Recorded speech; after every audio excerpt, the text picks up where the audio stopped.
नमस्कार दोस्तों, स्वागत है आपका मेरे चैनल पर। आज हम बात करेंगे बॉम्बे हाई कोर्ट के एक बहुत ही महत्वपूर्ण फैसले की, जिसने घरेलू हिंसा को लेकर एक नया पैमाना तय कर दिया है। सोचिए, एक महिला जिसने सालों तक एक घर में अपना जीवन बिताया, बच्चों को पाला, परिवार का ख्याल रखा, अचानक उसे कहा जाए कि ये घर तुम्हारा नहीं है, तुम यहाँ नहीं रह सकते।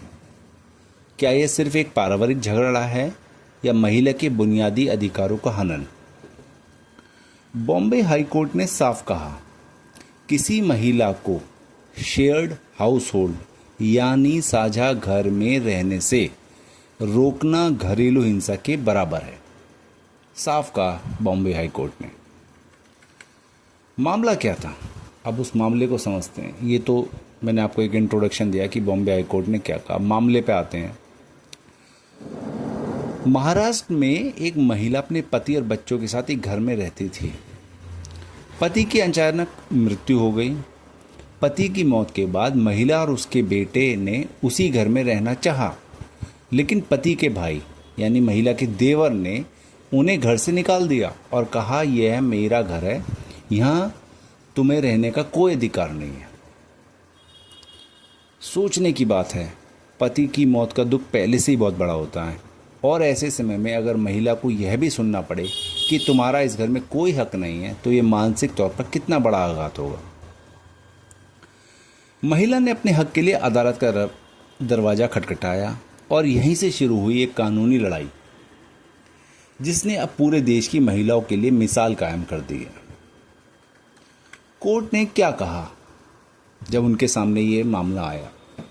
बॉम्बे हाई कोर्ट की जस्टिस उर्मिला जोशी फलके की बेंच ने कहा, डोमेस्टिक वायलेंस एक्ट 2005 के तहत महिला को शेयर्ड हाउस होल्ड में रहने का पूरा अधिकार है।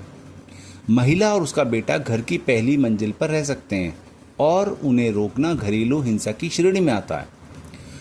कोर्ट ने साफ किया कि घरेलू हिंसा सिर्फ मारपीट, गाली गलौज या शारीरिक शोषण नहीं है, बल्कि अगर किसी महिला को उसके अधिकारों से वंचित किया जाता है, जैसे उसे रहने की जगह न दी जाए, आर्थिक रूप से दबाव बनाया जाए, मानसिक उत्पीड़न किया जाए, तो यह भी घरेलू हिंसा ही मानी जाएगी।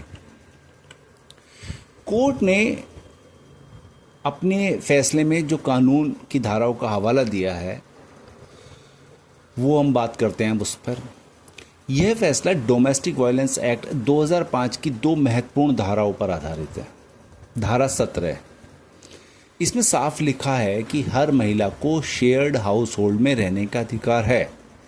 यह अधिकार सिर्फ इसलिए नहीं ख़त्म हो जाता कि घर उसके नाम पर नहीं है। ये बहुत ज़रूरी बात है, क्योंकि आजकल सास ससुर के नाम पर घर होते हैं तो वो कह देते हैं, लेकिन पति की मृत्यु के बाद अगर उसकी जो घर है जिसमें वो रहती थी वो उसके पति के नाम नहीं था या कुछ नहीं था, अब उसके माँ बाप के नाम था, यानी उसके सास ससुर के नाम है, तो भी उसको कोई घर से नहीं निकाल सकता।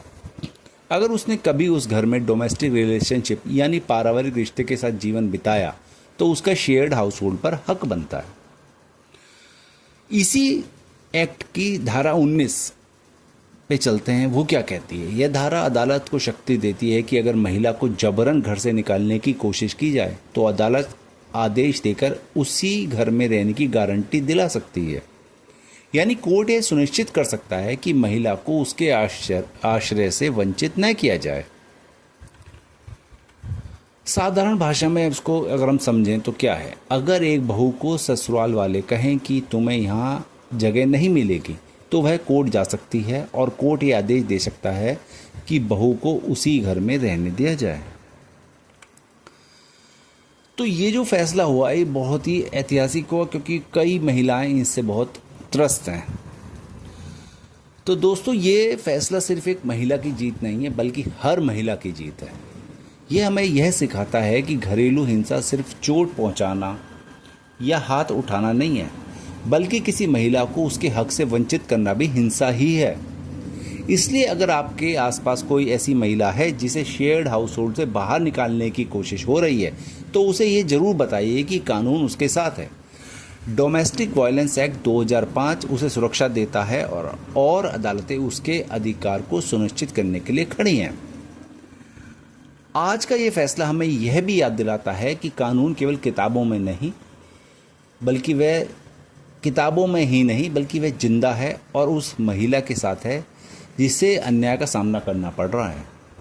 अगर आप भी मानते हैं कि जानकारी ज़रूरी है तो इस वीडियो को ज़्यादा से ज़्यादा शेयर करें ताकि हर महिला अपने अधिकारों को जान सके और किसी को भी अन्याय सहना ना पड़े।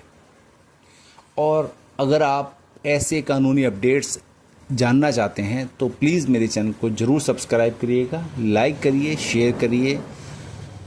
तो मिलते हैं आपसे अगली वीडियो में ऐसे ही कुछ महत्वपूर्ण फैसलों के साथ की व्याख्या के साथ। तब तक के लिए जय हिंद, जय भारत।